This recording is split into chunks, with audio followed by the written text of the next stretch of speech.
Perubahan kurikulum yang ditetapkan oleh Kementerian Pendidikan Republik Indonesia menyebabkan terjadinya beberapa perubahan di sistem pembelajaran, baik di tingkat sekolah dasar, menengah pertama, dan menengah atas. Perubahan sistem pembelajaran ini tidak hanya pada proses belajar mengajar, tapi juga sistem ujian yang dilakukan kelas yang telah mengakomodir kurikulum baru tersebut, utamanya dalam hal sistem penilaian terhadap siswa atau peserta didik. Khusus sistem penilaian sumatif atau sistem penilaian akhir periode pengajaran tertentu seperti pada ujian tengah semester, satu semester bahkan setelah pembahasan sidang studi. Yang tertera pada kurikulum baru kini mulai diberlakukan di tingkat SMP khususnya pada kelas 7, seperti di SMP 12 Makassar.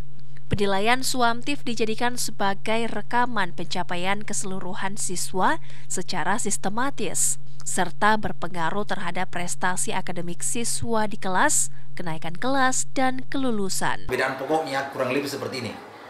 Kalau mid semester di kurikulum lama itu dilaksanakan di pertengahan semester, berarti lingkup materi yang diujikan adalah lingkup materi yang disajikan dari Juli sampai September, kira-kira begitu.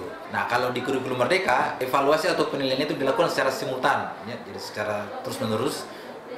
Makanya namanya sumatif lingkup materi. Jadi ketika materi selesai satu, diujikan lagi. Untuk pelaksanaan sumatif lingkup materi, tidak terpaku dengan sistem konvensional dengan cara tertulis, melainkan dengan beberapa sistem yang dikembangkan oleh guru seperti mode diskusi. Irfan Peputra, Fajar TV dan Fajar Radio melaporkan.